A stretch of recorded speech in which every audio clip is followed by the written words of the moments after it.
bien, vamos a entrar rápidamente al mensaje de la palabra del Señor. Quiero que vayan conmigo, por favor, al libro de Romanos, en el capítulo 12. Hoy vamos a hablar, durante este mes estaremos hablando acerca de lo que llamamos un rompimiento espiritual en la vida de los creyentes. ¿Saben lo que es un rompimiento espiritual? Es cuando el Espíritu Santo te revela lo que está pasando contigo y Él te da las herramientas para romperlo. Amén. Él te da las herramientas y Él te da el poder, ese poder dunamis, ese poder del Espíritu Santo, para que lo rompamos. Él nos muestra, fíjate la misericordia del Señor, Él nos muestra y nos entrega el poder, la autoridad para romper eso que hay en nuestra vida. Amén. Así es que en el capítulo 12 del libro de Romanos, en el verso 17, por favor, el tema de hoy es la esclavitud de la amargura. La esclavitud de la amargura. Ser esclavo o la esclavitud es estar atado a algo o a alguien. La esclavitud es estar sujeto a ese alguien permanentemente y sin que nuestra voluntad cuente para nada. Amén. Fíjese que un esclavo es una persona que está atada a algo o a alguien y su voluntad no sirve para nada. Amén. Lo vemos en las adicciones, por ejemplo, tú ves en las adicciones una persona adicta, por eso hay instituciones que ayudan en este aspecto de las adicciones, porque la persona por sí sola no puede salir.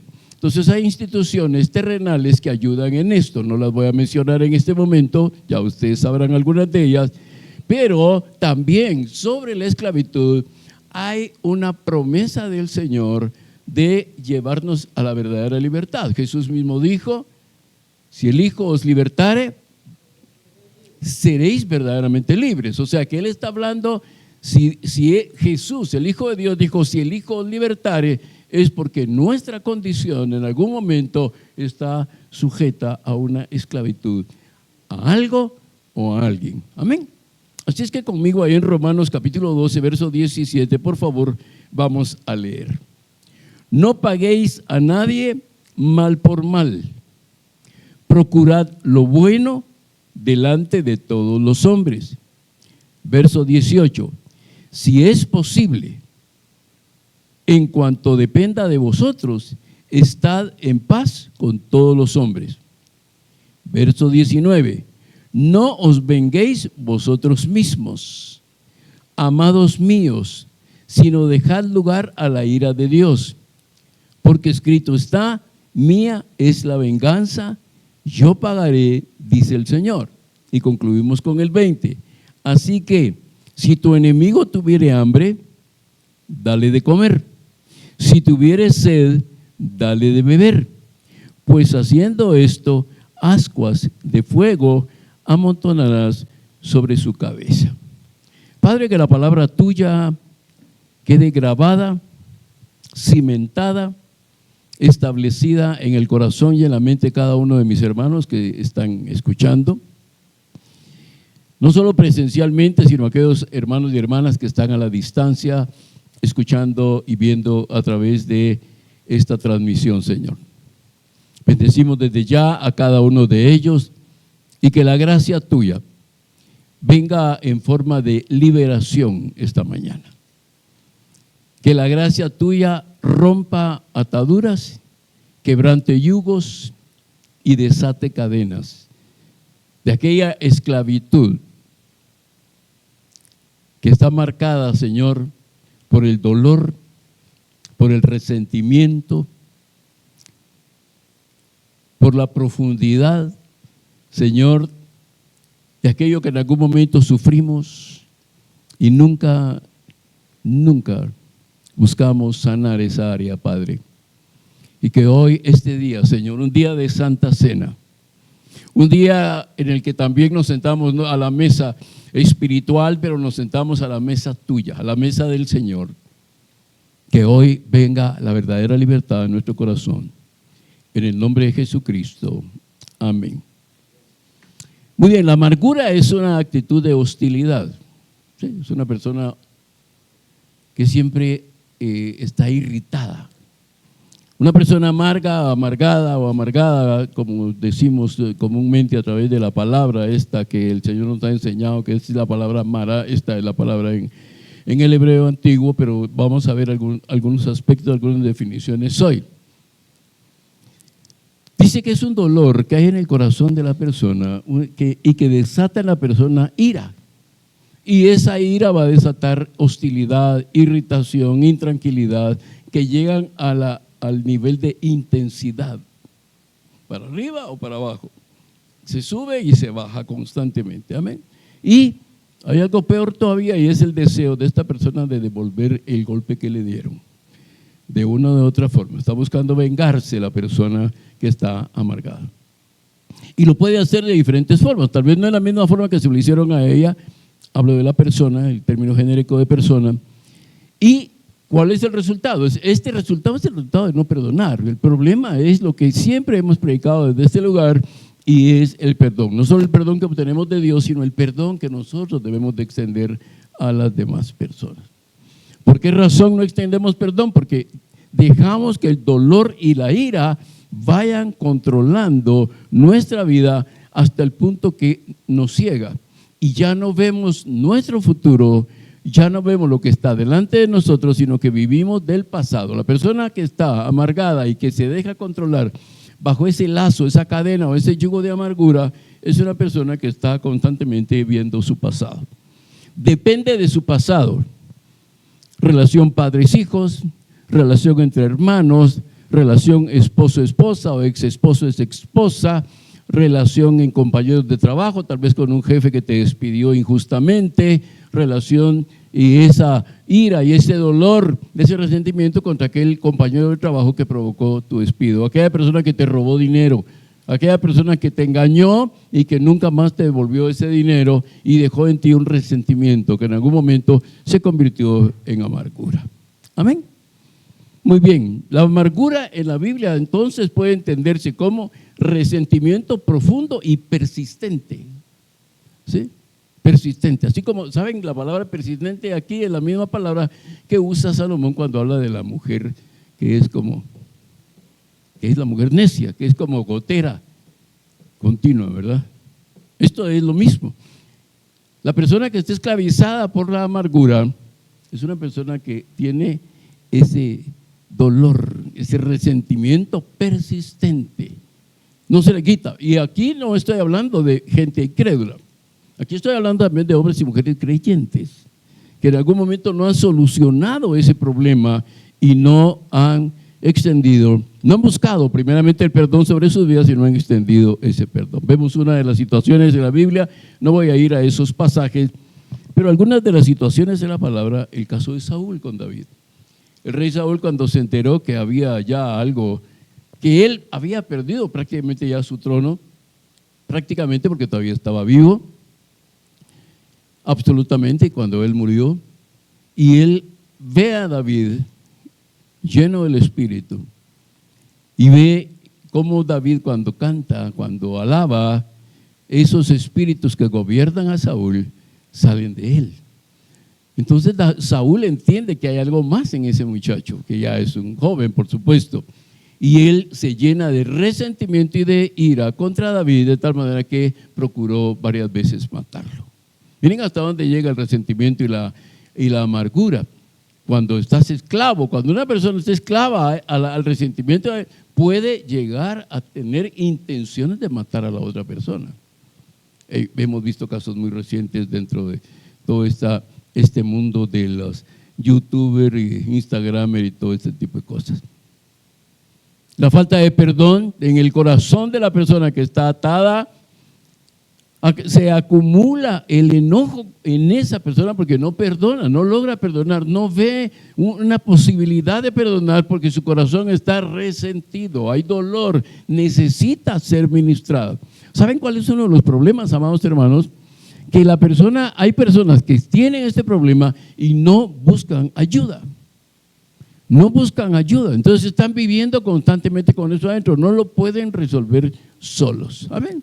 Vemos la historia de aquellos dos hermanos gemelos, Esaú y Jacob. Ven que Esaú dice que la intención cuando muriera su papá era matar a su hermano, Y pues 20 años estuvieron ellos separados, ¿verdad?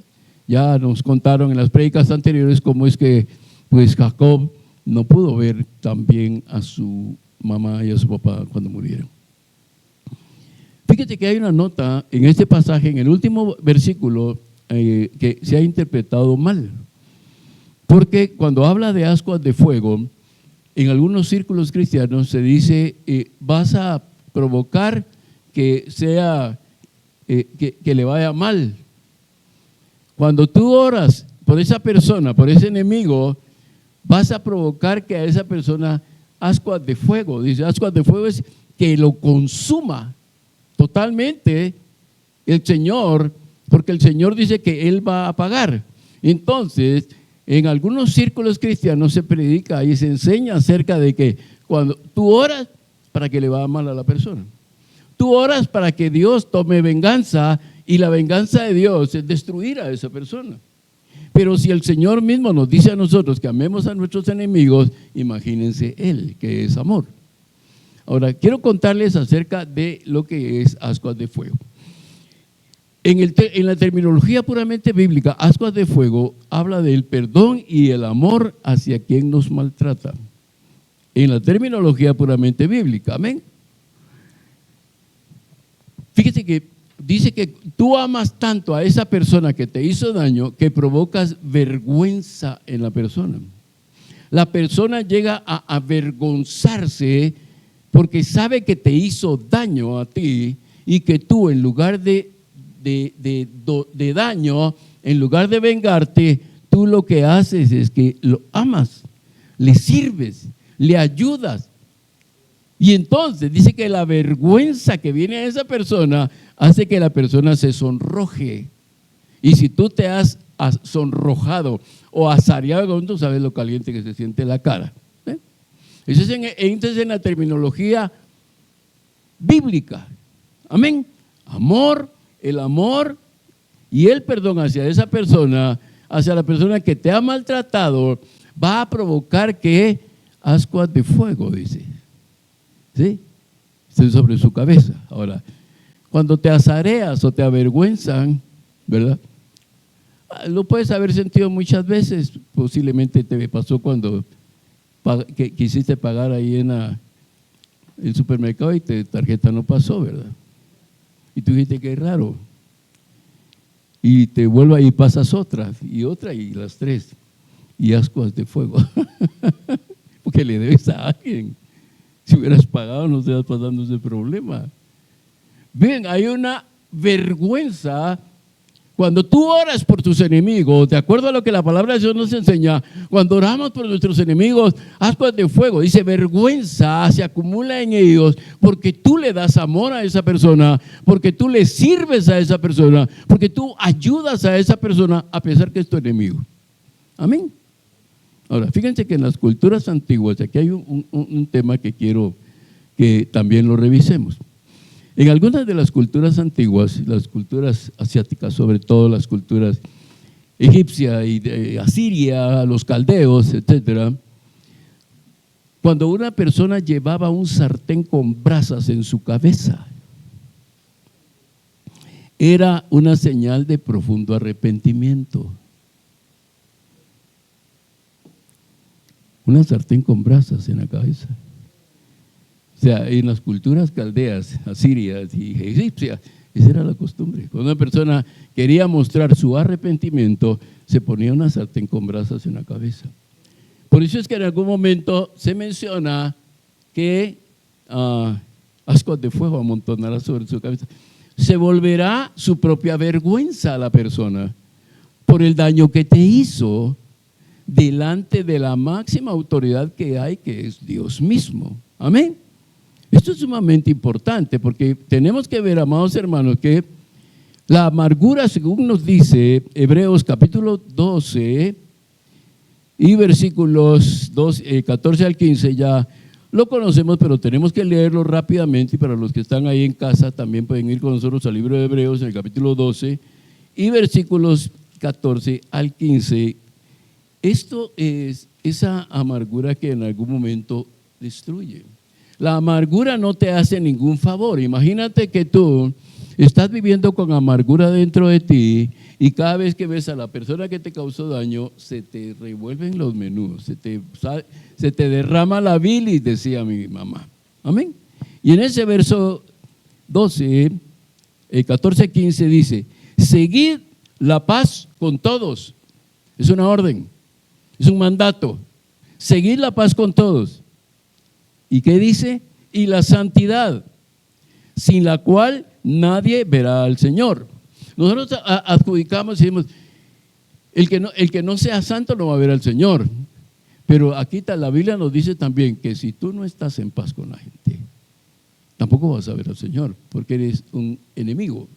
Eres alguien que pleitea, eres un contencioso, eres una persona que vive en contiendas, y las contiendas son obras de la carne. Amén. Y entonces tenemos que ver lo que la palabra del Señor nos dice. Seguir la paz con todos y la santidad. Y dice más adelante, mirad bien, no sea que alguno deje de alcanzar, fíjense bien, no sea que alguno deje de alcanzar la gracia de Dios. ¿Por qué? Porque está hablando acerca de la paz, está hablando acerca de la santidad. Sigan la paz con todos, sigan, constante, día a día, sigan la paz con todos, amigos y enemigos. ¿Sí? El que te cae bien y el que te cae mal, sigue la paz. Ahora, ¿qué es santidad? Dicho en términos muy nuestros, de nuestro lenguaje, es una vida apartada para Dios y separada del pecado. Cuando tú pienses en santidad, no pienses en una aura que te rodea, en un halo que tienes aquí arriba, en unas vestiduras blancas que no se manchan. Piensa en esto, una vida apartada para Dios y separada del pecado. Eso es santidad. Por lo menos la santidad que la palabra exige para nosotros, porque en algún momento hay una exigencia. Amén. Y dice, sin la cual nadie verá al Señor. Muy bien, pero sigue diciendo, mirad que alguno deje de alcanzar la gracia de Dios. ¿Cómo alcanzamos la gracia de Dios? Obedeciéndole al Señor. La gracia se alcanza obedeciendo al Señor. Y aquí está algo que muchos se resisten a hacer y entonces terminan siendo contaminados. La amargura solo se vence con el perdón. Tú puedes tratar de hacer terapia para que la amargura se te vaya. El problema es que estamos en la carne y por lo tanto lo que vivimos en la carne deberíamos de vivirlo en la fe del Hijo de Dios, pero lo vivimos en base a nuestras emociones y sentimientos. Y cuando alguien nos hace algo parecido a aquello que según nosotros ya lo superamos, vuelve otra vez a surgir el problema del rencor y la ira. Amén. Efesios 4, 31 al 32 nos habla acerca de lo que Pablo, a través del Espíritu Santo, inspirado por el Espíritu Santo, para revelación de la iglesia, trae a nuestro corazón en una orden. Efesios 4, 31 y 32. Quítense de vosotros toda amargura, enojo, ira, gritería y maledicencia y toda malicia. Primero te quitas la ropa de la ira, de la amargura en ti. Y la única forma de quitarte la ropa de la amargura es un arrepentimiento y perdonar. Si no, no te la quitas. Si no te quitas, te quedas, dicho en términos muy coloquiales, te quitas la ropa de encima y te quedas con la ropa interior, que al final es la parte más íntima. Y de todas maneras te estás quedando con amargura. Pero mira lo maravilloso, Pablo, cómo nos habla a través del Espíritu Santo. Antes de todo esto, antes de ser amarga, antes de ser enojón, antes de ser iraconda, sed benignos unos con otros. La palabra benigno es la misma palabra que se utiliza para bondad. Sed bondadosos los unos con los otros. Misericordiosos, perdonándoos unos a otros, como también os perdonó a vosotros Cristo. Amén. ¿Qué lleva a una persona a la amargura entonces? La ira y el dolor. La ira y el dolor no resueltos. Amén. Ustedes están ahí en Efesios, ¿verdad? Buscan el verso 26 y van a ver lo que Pablo nos dice al respecto. Ahí en Efesios, en el capítulo 4, y si te vas al verso 26, vas a encontrar una declaración que el apóstol Pablo hace al respecto. Verso 26 en tu Biblia, amén. Airaos, pero no pequéis. No se ponga el sol sobre vuestro enojo. O sea, podemos enojarnos, pero no pequemos. ¿Cuándo traspasamos el límite del pecado? Cuando ese enojo se vuelve ira, se vuelve resentimiento, se vuelve odio, se vuelve deseo de venganza. En ese momento ya nosotros estamos en el campo del pecado, donde lo que vamos a cosechar es exactamente lo que nosotros estamos sembrando. Aquí la ley de la siembra y de la cosecha funciona maravillosamente bien. Por años nos vendieron de que la ley de la siembra y de la cosecha era solo para el dinero, ¿verdad? Pero fíjate que tiene muchísimas implicaciones y tiene profundidades más fuertes, como estas. Enójate, está bien, te enojas, pero no te pases a la línea del dolor, del resentimiento y del pecado. Porque si te pasas allí, vas a empezar a vivir de acuerdo a eso. Y vas a querer hacer tu propia justicia. Amén. Muy bien. ¿Qué otra cosa nos lleva a amargarnos? La incapacidad para manejar relaciones fallidas. Algunos, cuando se ha predicado, se han dado las enseñanzas en matrimonios, se ha tocado en algún momento el tema de las relaciones sentimentales fallidas, ¿verdad? Y se ha tocado el tema de, pude haberme casado, pero me hizo este daño. Y ya casados, todavía tienen a la otra persona cargando ahí en su corazón, con el resentimiento. El daño que me hizo, el dolor que me provocó. A veces hay dolor en las madres con una maestra, que por esa maestra que era firme, drástica, tal vez era malvada, no lo sé.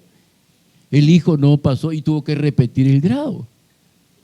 Y esa maestra se le quedó metida ahí en el alma, ¿verdad? Dices que si ella no hubiera hecho eso, si ella le hubiera puesto un punto más, pero los académicos y los que han estudiado saben que de nada te hubiera servido que te dieran un punto para ganar. De todas maneras, el problema es que perdiste porque no estudiaste. Amén, ¿verdad que sí? Yo creo que ahora el promedio para saber que está estudiando el muchacho va de 80 para arriba, ¿verdad? Que esté estudiando, no que es bueno, que esté estudiando. Pero si anda raspando, es que no estudia, no es que no sea inteligente, no estudia, amén. Estas relaciones, fíjate bien, cómo es que Salomón, que tuvo tanta experiencia con esto, nos lo dice ahí en Proverbios capítulo 13, verso 12. Fíjense bien cuando hay, en nuestras relaciones pueden ser con nuestros papás, que nos quedamos con dolor con alguno de nuestros padres y tal vez ya no está, el papá ni la mamá ya murieron o ya fueron a la presencia del Señor, porque nunca arreglamos algunas situaciones que teníamos con ellos, algunas situaciones de relación, ya sea que nos hayan relegado a un segundo plano y no éramos nosotros los preferidos, o ya sea que nuestros hermanos estudiaron y nosotros nos dejaron estudiar, o ya sea que nosotros nos mandaron a trabajar muy jovencitos y a los otros hermanos no, tantas cosas que pueden darse en la familia. Pero mira, Salomón, que tenía tanta experiencia en este asunto, dice en Proverbios 13, verso 12, que la esperanza frustrada aflige el corazón. Y a veces es esto, nuestras relaciones. ¿Por qué? Porque ponemos nuestra esperanza en la persona, no en las promesas del Señor. Ven, entonces la persona empieza a convertirse para nosotros en un asidero. La persona se convierte en alguien en quien nosotros llegamos a confiar, aún más que en Dios. Y este hombre, el proverbista o el predicador, se llama él también mismo, dice que la esperanza frustrada, lo que creíste que iba a ser y no fue. Y es lo que hablamos a veces con los padres, y lo hablamos durante las enseñanzas que les hemos dado acerca de las bendiciones sobre los hijos, las bendiciones en la familia, cuando en algún momento ese hijo tenía esperanzas en que sus papás lo sacaran adelante y le ayudaran a hacer estas cosas, y los papás por otra razón no pudieron. Y este joven, esta señorita, se queda con esa esperanza frustrada y nunca lo resuelve. Habiendo llegado a los pies del Señor y conociendo la esperanza que hay en Cristo, nunca lo resolvió. Por eso dice, la esperanza frustrada aflige el corazón. Y el corazón afligido es un corazón resentido. El corazón resentido es un corazón que se va a terminar amargando si no resuelve esto. Fíjese que en el griego hay una definición para amargura. Y la palabra que define amargura en el griego es una palabra que tiene que ver con punzante, agudo. Una de las definiciones de esta palabra es agudo con veneno. En el griego la palabra, se me escapa en este momento, ya la recordaré, pero en el griego amargura es punzante. Hay algunas personas que en algún momento dicen, de repente siento punzadas en el corazón, y se van a evaluar, ¿verdad? Y hacen todos sus chequeos y todos sus exámenes, el electrocardiograma, electrocardiograma, y se hacen un montón de, y dices que siento unos punzazos. Y los médicos dicen, mire, no tiene nada. Su corazón está bien, su presión arterial 120/60 o 70, ¿verdad? Su presión arterial está maravillosamente bien, pero sigue sintiendo las punzadas. Y están llamando al doctor, mire, es que sigo sintiendo las punzadas, pero tus exámenes están bien. Vas a tener que hablar con el Estado Mayor. El Estado Mayor es Dios, ¿verdad? ¿Cuál es el problema? Esto, la palabra esta, amargura, es algo punzante. Afecta, en algún momento la gente siente que le va a dar algo. Porque no pueden perdonar, porque no se deshacen de ese resentimiento que tienen dentro de sí. Amén. Así es que tomen nota de esto porque es algo muy importante.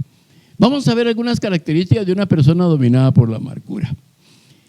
Efesios 4:31 en Nueva Versión Internacional. Voy a avanzar porque quiero darle un espacio de administración a la parte de la Santa Cena. Fíjense que en Efesios 4:31, yo les voy a leer la Nueva Versión Internacional, dice, abandonen toda amargura. ¿Qué es abandonar? ¿Alguna vez abandonaste a alguien o te abandonaron a ti? ¿Qué pasó? La persona se fue y te dejó o se quedó ahí. No, abandonen toda amargura. Dice, deja la amargura. La ira, los gritos, ¿verdad? Que en nuestra cultura chapina se nos ha enseñado que gritarle a la otra persona es ejercer autoridad, ¿verdad?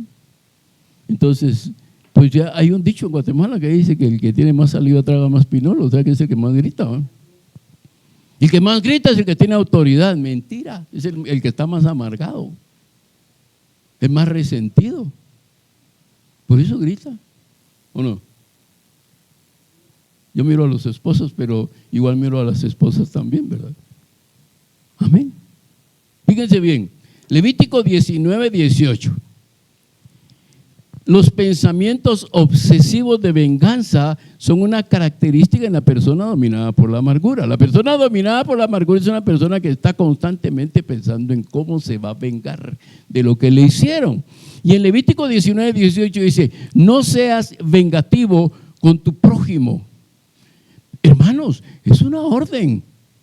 No seas vengativo. Así es que hoy vas a tener que entrar en un proceso de perdonar a los que te han hecho daño.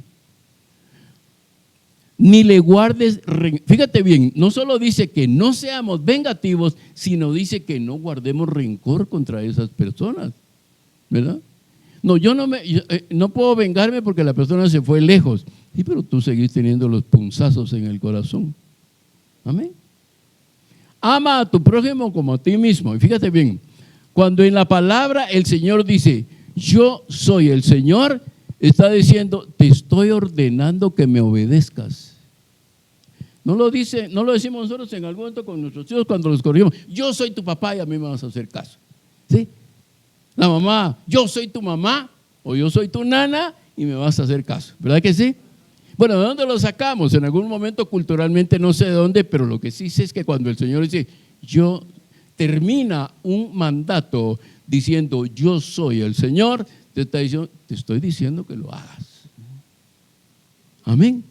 Así es que si hay resentimiento, si hay rencor contra alguien, hermano, hermana, hoy es el momento de deshacerse de eso. Dentro de un momento nos vamos a sentar a la mesa del Señor para tomar la Santa Cena.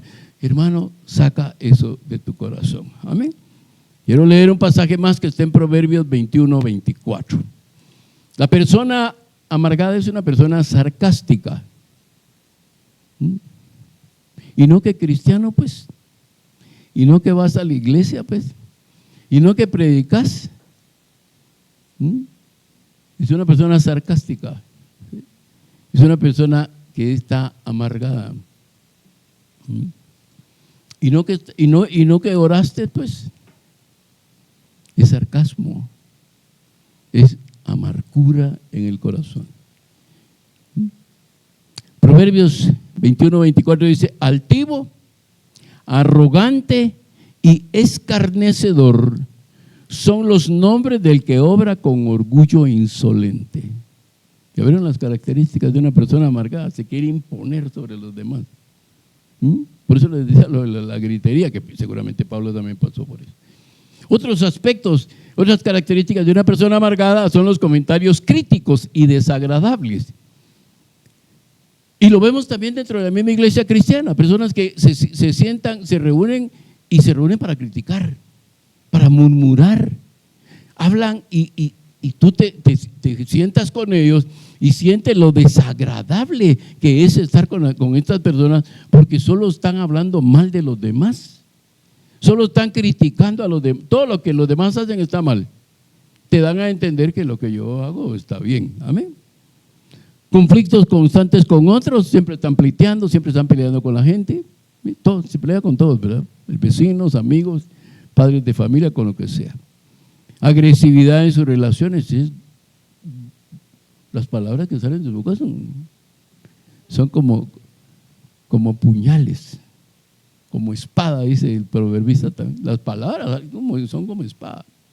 Amén. Yo recuerdo en mi niñez, mi papá era un hombre campesino. Y él a veces lo corría uno con el machete. Le pegaba así de plano, ¿no? Pero él llevaba el machete en la mano. Y a veces le sudaba la mano por tanto que lo corría a uno. Y con el plano le daba a uno. Y ardía. Máxime cuando, ¿saben qué hacía a veces? Que si lo alcanzaba uno, le bajaba el pantalón, mojaba el machete y con los planos le daba. Ustedes no se imaginan lo que arde eso. Si tienen dudas me avisan y con mucho gusto yo les doy un ejemplo. Muy bien, veamos algunos ejemplos bíblicos para ir avanzando ya, porque queremos darle un buen tiempo a la Santa Cena. El rey Saúl, veamos algunos ejemplos bíblicos. El rey Saúl, primer libro de Samuel, capítulo 18, verso 8 y 9. Amén. A veces nos acostumbramos a hablar de las epístolas, entonces, pero es primer libro de Samuel, capítulo 18, verso 8 y 9. Y se enojó Saúl en gran manera, iracundo, y le desagradó este dicho. ¿Qué le molestó a David? Dice, a David dieron 10,000 y a mí 1,000. No les falta a él, a David, más que le den el reino. Y desde aquel día Saúl no miró con buenos ojos a David. Ven los ejemplos, hay un ejemplo bíblico claro. Y lo persiguió, ustedes saben que lo persiguió. 2,000 sicarios andaban detrás de David queriendo matar. Él dijo, me lo traen vivo o muerto, pero mejor si muerto, ¿verdad? Pues si no me complica la vida. No vaya a ser que si me lo traen vivo en el camino Dios lo libere y me vuelve a quedar vivo. ¿Cómo es que el rey Saúl desperdicia los últimos años en medio del odio y de la ira, de los temores, de los celos, de pensamientos asesinos y una ira violenta que lo consumieron sin descanso? Ese hombre no dormía. Algunos cristianos no duermen por la ira, el enojo que tienen contra otras personas. Y están drogándose porque están tomando pastillas para dormir, porque no lo deja el enojo, la ira, no pueden perdonar, no duermen. ¿No dice la Biblia pues que a su amado dará Dios el descanso?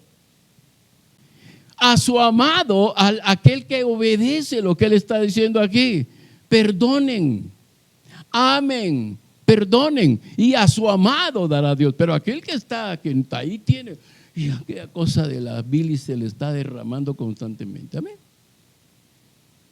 Veamos a Job. Miren cómo Job en algún momento habla con Dios, contra Dios en algún momento. Job capítulo 21, versos 22 al 25. ¿Enseñará alguien a Dios sabiduría, juzgando él a los que están elevados? Este morirá en el vigor de su hermosura. Él está hablando de él. Job está hablando de él. Él estaba sano, está bien, está enfermo y lo pierde todo. Le dice, este morirá en el vigor.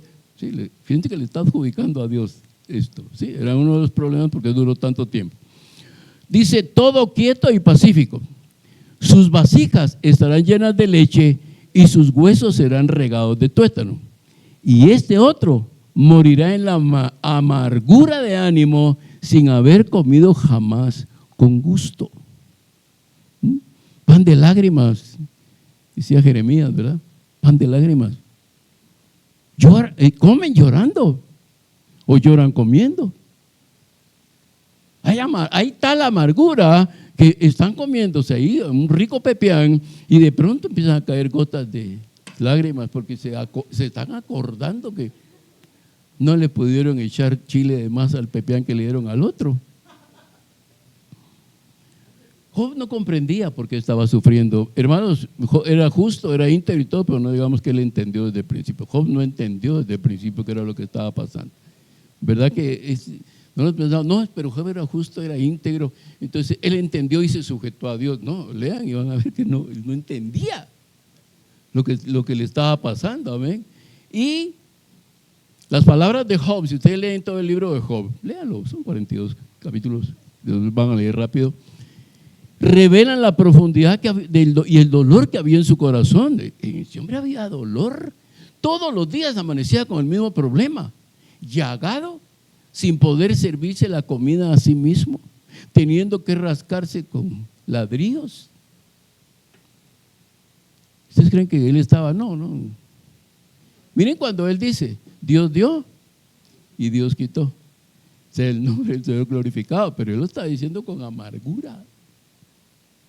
Como cuando tú estás enojada y todo, y tiras cosas y quebraste la mejor vajilla de la cólera que tenías, y dices, bueno, no, Dios así lo quiso, ya esta vajilla no. ¿Ves? Así era el dolor. Hay dolor, pero tú te quieres contentar a ti mismo. Más o menos era lo que le estaba diciendo.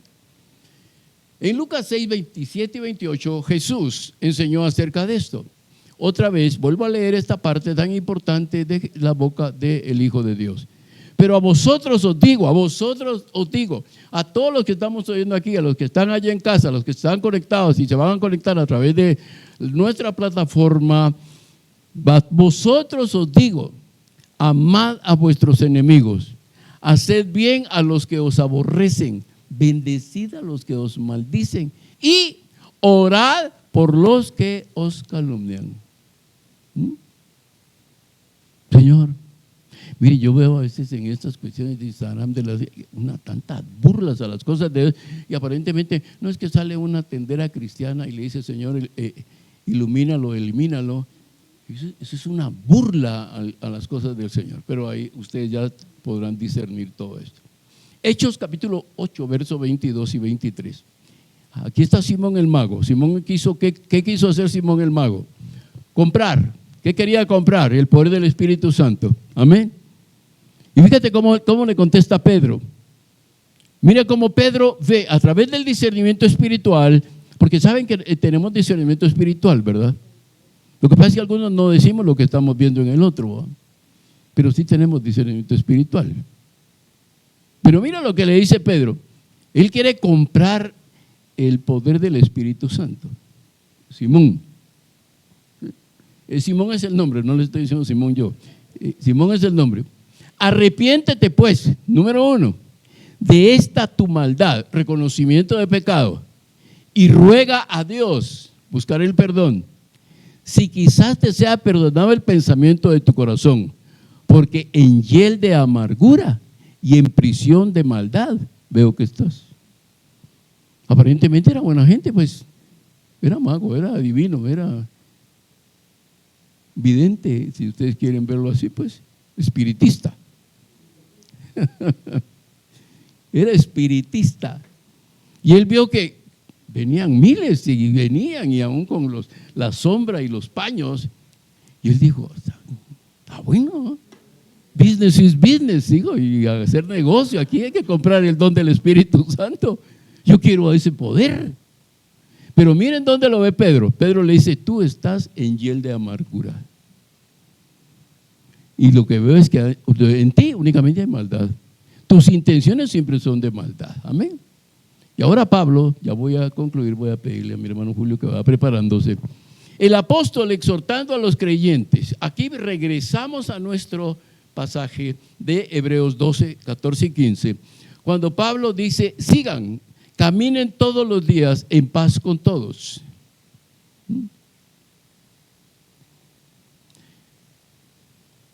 En nuestro país se han vuelto tan peligrosas las situaciones, ¿verdad ustedes? Y ayer yo hablaba con mi esposa, ayer hubo otro accidente en el kilómetro 21 y 22 de la Interamericana. Yo les digo algo, hermanos. Todas las semanas en esos 2 kilómetros hay accidentes, hay muertos. Yo le decía a mi esposa, allí hay algo y hay que ir a orar a ese lugar, porque alguien levantó conjuros o levantó alguna declaración en ese lugar. Lean y van a ver que todas las semanas en la Interamericana, kilómetro 21, kilómetro 22, y ahí son los accidentes. Ahí fueron los derrumbes, ¿se acuerdan? Donde está todo ahora, que ya lo arreglaron, ahí fueron los derrumbes. ¿Qué pasó? No sé. Igual pasa con esto. Mi hija sale a caminar con su perro, su mascota, y hay 2 colegios ahí donde estamos. Y nos decía que el viernes ella salió y no hubieron clases, solo habían, no sé qué había, pero no hubieron clases. Y dice que vio a una persona llevar algo envuelto en un trapo rojo y lo metió en el jardín del colegio y lo tapó con tierra. No le explicamos qué es, yo a ustedes no se los voy a explicar, ustedes van a tener que adivinar qué es. Pero, ¿qué es la maldad que hay en el mundo? Y si hay maldad en el mundo, ¿quién va a contrarrestar la maldad? Los creyentes, amando a nuestros enemigos, orando por nuestros enemigos, no entrando nosotros al rollo también. Amén. Si nosotros permitimos que la amargura se arraigue en nuestras vidas, se va a convertir en actos, actitudes, y se va a convertir en palabras que van a estar saliendo de nuestra boca.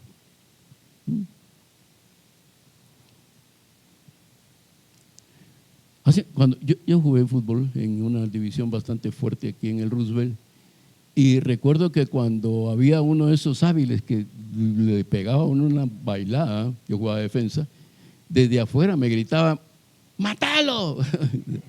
¡Quebralo!